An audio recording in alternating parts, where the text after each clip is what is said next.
Hi, my name is Barrie Crampton. Today I'm going to show you around our BMW X1, then I'll take you for a ride in it, but first I'll tell you a little bit more about it. It's a 2-litre petrol xLine Auto xDrive. 2017 on a 17 plate, has done 19,996 miles at the moment, MOT till the 18th of 1st 2023. Fuel economy, urban 37.2 miles per gallon. Extra urban 50.4 miles per gallon and combined is 44.8 miles per gallon. Has a 0 to 60 time of 7.4 seconds, a top speed of 139 miles per hour out of a 4-cylinder 189 brake horsepower 16 valve engine.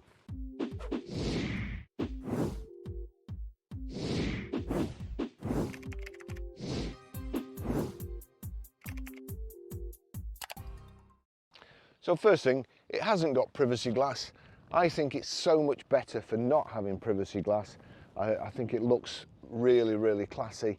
We've got the chrome window surrounds, we've got the aluminium roof bars on here, power folding door mirrors, the xDrive 2-litre badges, then these kind of snowflake design alloy wheels, the dark silver and diamond cut, beautiful looking wheels I think. So we've got front parking sensors just at the bottom there, LED running lights, the low chin spoiler, the nice BMW grille before it got those kind of lit implants that people have these days and made it the whole front of the car. So there's plastic wheel arch protectors and also this sill protector here. Nice styling. I think this car is pretty discreet and good looking. Got the shark fin roof aerial, rear spoiler, power open, tailgate, and you can adjust how high up the tailgate goes from the inside from the iDrive, which is handy because I kept banging my head on it and I only discovered it before when I was looking for the service history. Nice low loading area. The boot floor is raised in this particular car, only slightly, and the reason for that is the previous owner has bought a full-size spare wheel for this vehicle. Normally you just get either a run flat or a compressor and some gunk to shoot in your tyre. So that's it, full-size alloy wheel. A lot of people these days want one and they're not content with the little compressor. It's got the heavy-duty floor mat. There's 2 little switches here. If we switch that one, it just flicks the seat down in the back, saves you going round and pulling that handle and so on. And it's well thought out. We've also got a power socket in the back there, which again is a handy. It's something I really miss because I've always got something on charge, and if there isn't a power socket in the boot, well, you end up with it on the front seat, whatever it is, whether it's a compressor or a, I don't know, a diagnostic machine or something. But anyway, so that's a good idea as well. There's a switch for the power close. Rear parking sensors, then this kind of diffuser stroke scuff plate in the centre, departure angle scuff plate.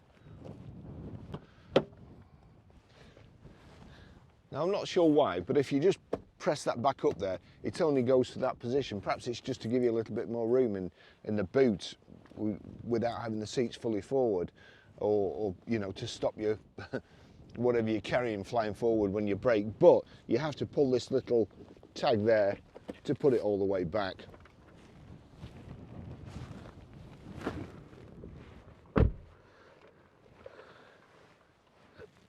Being careful to keep my feet on the mats because this car is absolutely mint. It's like brand new, it really is. Very surprised if anybody had sat on these in the back here on the seats. Plenty of headroom. The roof lining's made of lovely material too.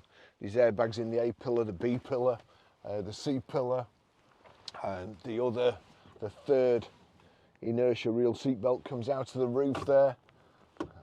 Just get that back. Isofix rear child seat anchor points. Rear armrest. There we go, we've got 2 cup holders. It's lovely, it's got the factory overmats, these parcel nets on the back of the seats here, the like cutouts in the back of the seat to give you more knee room, and this oyster, I think it is, oyster leather, or the colour is oyster leather, and it's got contrast stitching.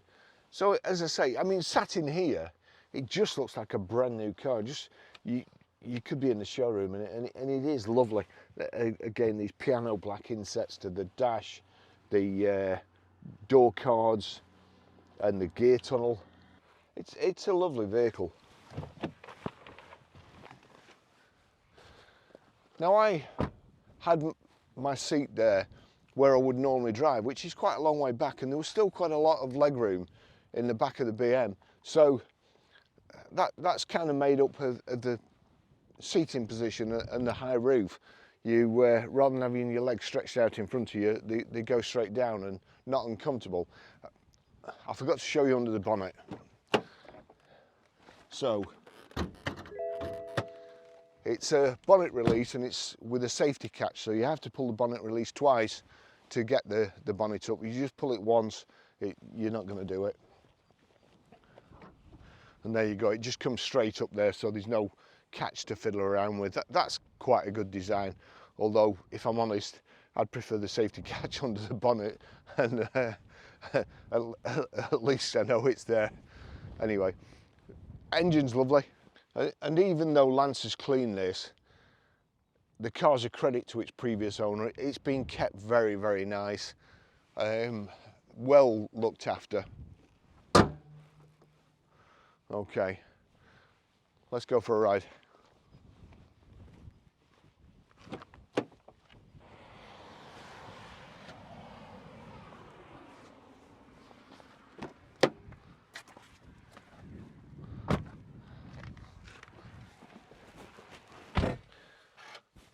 That's the BMW key there, so it's keyless go, foot on the brake.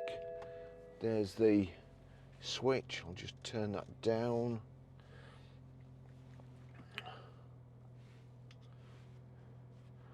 Put the nav on.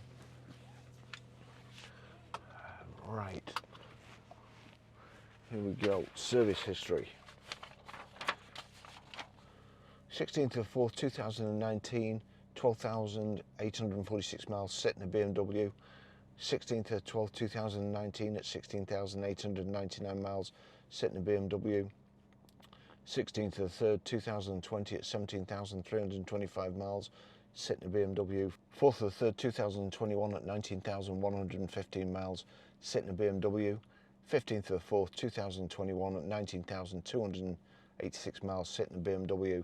And it's done 19,996 miles at the moment. So off we go.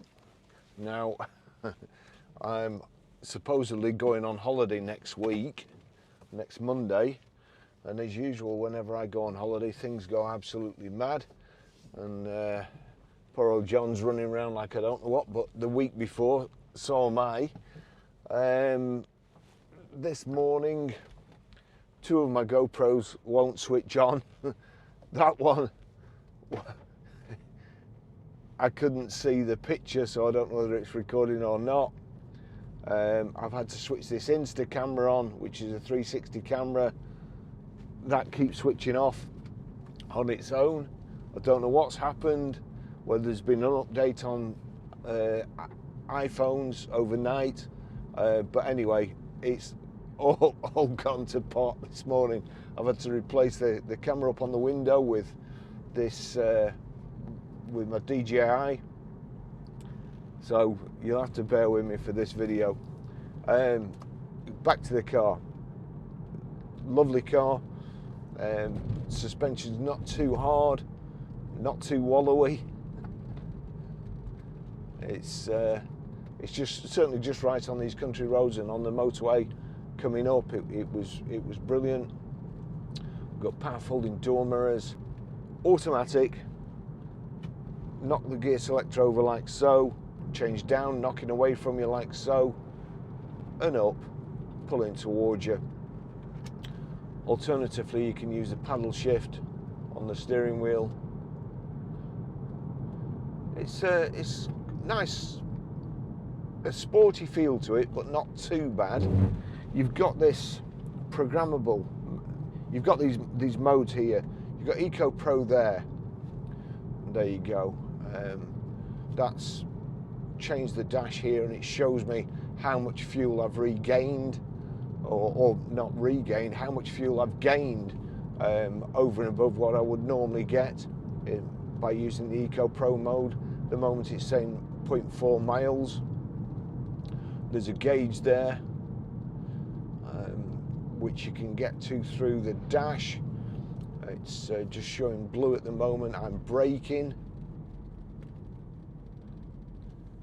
So normally that puts charge back in to the battery. And then as I'm accelerating, there you go, it's going down. I don't actually, that display as the gearbox seems to be about face to me. So let's just see if I can get that. Pressing the end here changes your information display.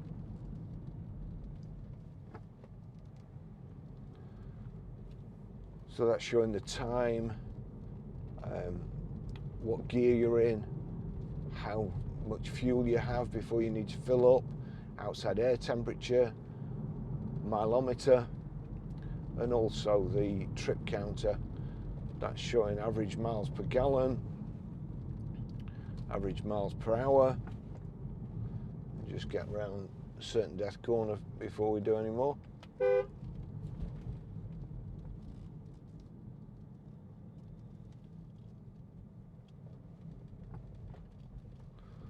We're okay.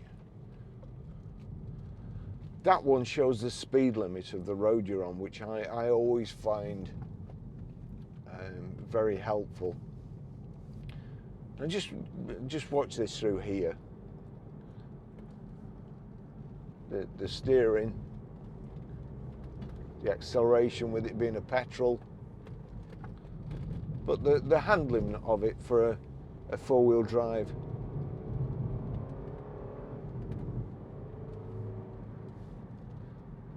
Benefits from being a petrol, and of course petrol, I was looking on the internet last night, petrol's quite a bit cheaper than diesel at the moment, so you know you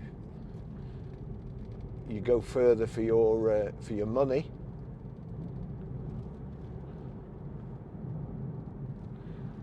So from there, that's into comfort. Comfort's where I'd have it all the time. Then you've got sport, changes the display on the dash, shows you what's been altered. The throttle certainly seems more responsive. So that's, as I say, that's in sport. That's actually quite pleasant, really. Normally sport just takes it a little bit too far. That's not too bad. For my style of driving anyway.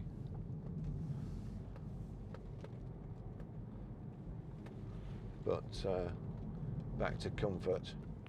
By the stop-start switch, there is also the auto stop-start at traffic lights and so on, which you can knock off.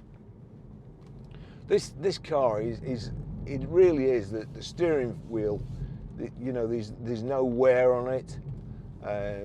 So the steering wheel feels like brand new. Everything is absolutely mint. I can't see any marks on it anywhere. And it drives like a new car. 20,000 miles, you'd have to expect it would.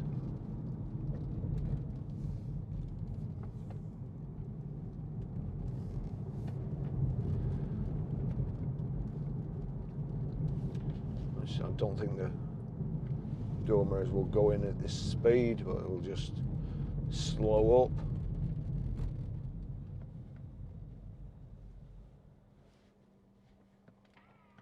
There you go. There's the powerful door mirrors. The BMW iDrive, it's on nav at the moment. But if we go into, got menu there, we can turn it down to vehicle information. like so. Vehicle status, and then that tells you we need air in one of the tyres to start off with, but we'll take it down to service requirements, and there you go. Service, got brake fluid, time inspection, engine oil and vehicle check, so we'll do that. And that's the service history. Again, BMW and Mercedes are so arrogant. They the things they do, like this service history on the car, and there's a number of it. That means absolutely nothing really. You know it's been serviced, but you don't know who's done it. Click on it there, it tells you what's been done. It's a reasonably good idea, but you know, for the future, I mean, I've been in the job long enough to remember dealers that have been in business and gone out of business, and trying to chase a dealer that's just a number. It's pretty impossible, and then you ring up BMW to find out who it is, and depend on who you get, they may tell you or they may not. It just depends on their idea of the GDPR rules. So I often see that chap up here. He enjoys his motorbiking, which is great to see. Big smile on his face always. So back to the car. So back to menu there. You've got settings, into settings, Eco Pro mode. So that's, there you go, that's Eco Pro limit. Honestly.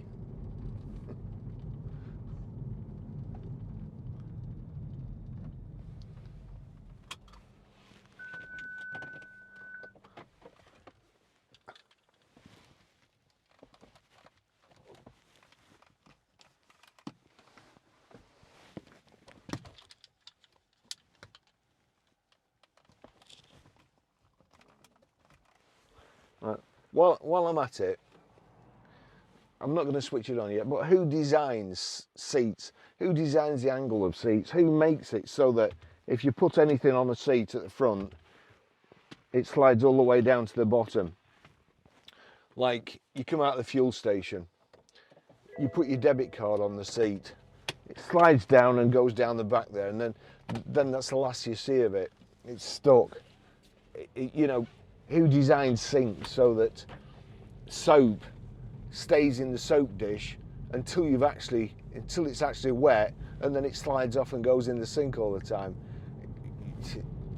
It amazes me. Who designs these GoPros so that they go off at the most inconvenient moment, or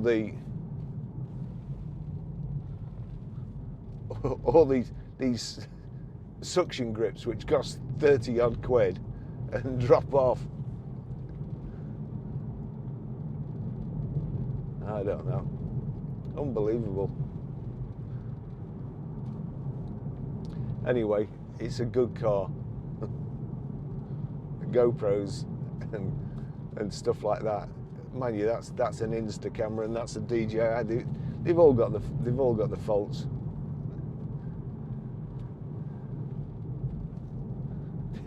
They all overheat if the temperature gets above -5.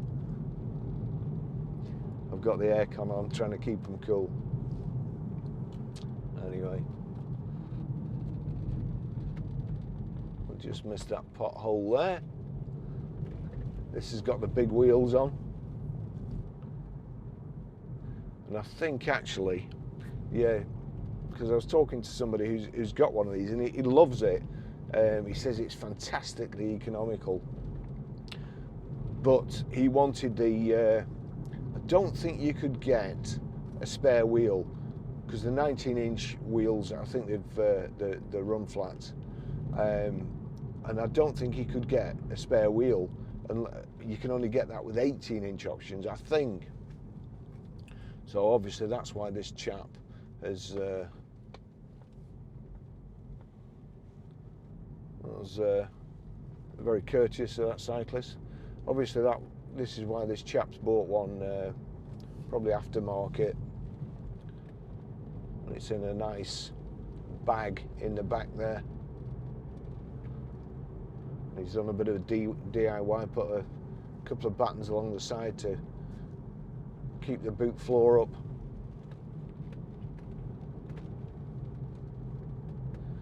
So, instrument display. Left hand side we've got speedo, your information in the center, rev counter on the right. In the rev counter there is your instantaneous MPG readout, which is a waste of time, and on the left hand side you've got your fuel gauge in the speedo.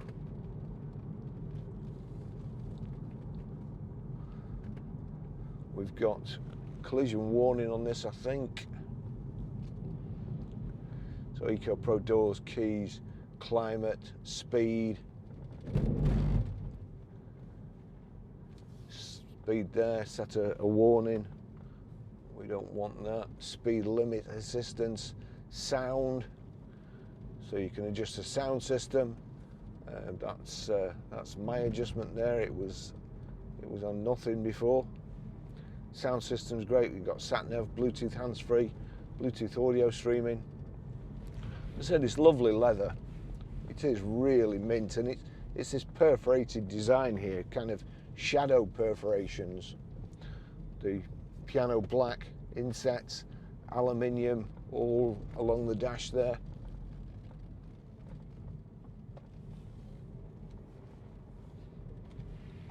Here we've got handbrake, your parking sensors. A lot of motorbikes out today.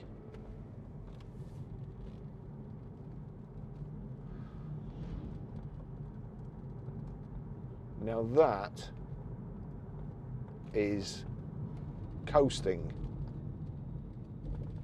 You can feel it.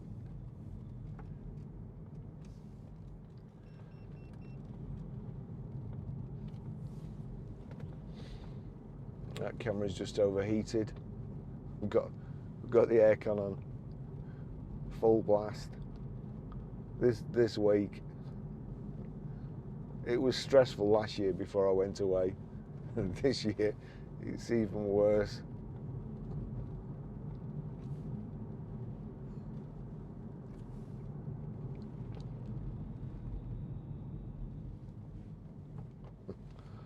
I give up.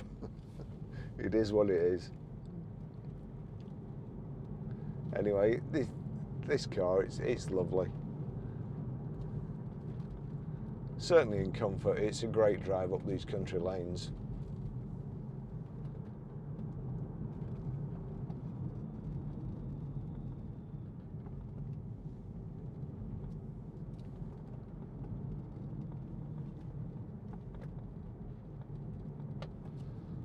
Some sheep.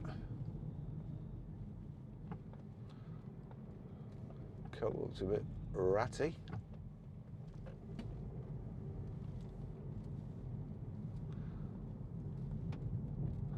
Skoda Yeti there, they've got a great following. We always sell them really, really quickly when we get them in.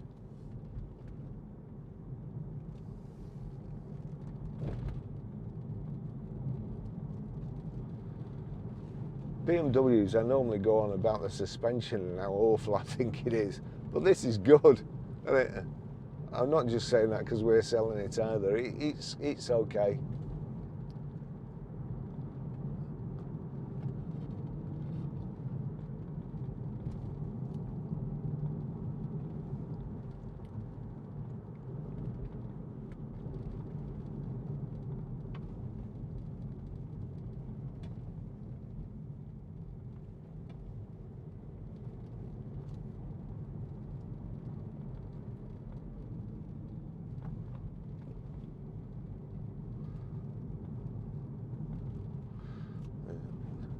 It's amazing how much narrower this road seems when in the summer when the grass grows out, because you can't take any chances on that side because it's mostly full of rock.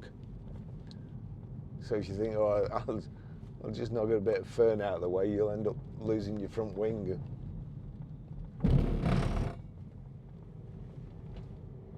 Seats are really comfortable, nice front centre armrest. There you go, you've got storage space in there, and if I lift that up, there's more storage space underneath, and then there's a USB in and also an auxiliary.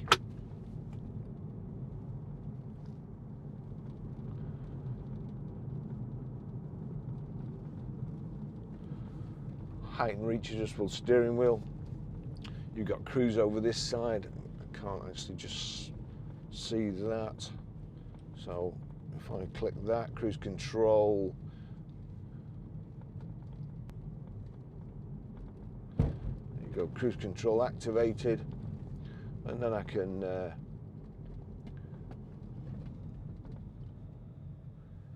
he looked like he was just going to launch himself. Obviously knows I've just set in the cruise control. Wanted to cock me up. So again,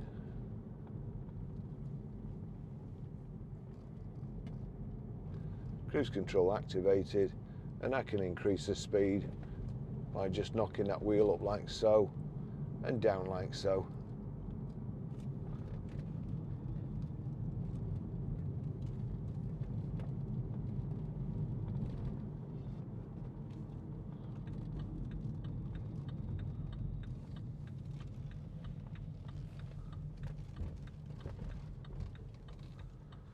So there you go. Lovely car, great to drive, absolutely immaculate. It's a petrol as well. I think there's plenty of diesels out there. I'm not so sure about petrol, so if you are a petrol head, then this is the car for you. And also, if you're a petrol head and you need four-wheel drive, then this is definitely the car for you. Thanks for watching. I'll see you in the next video. Bye-bye.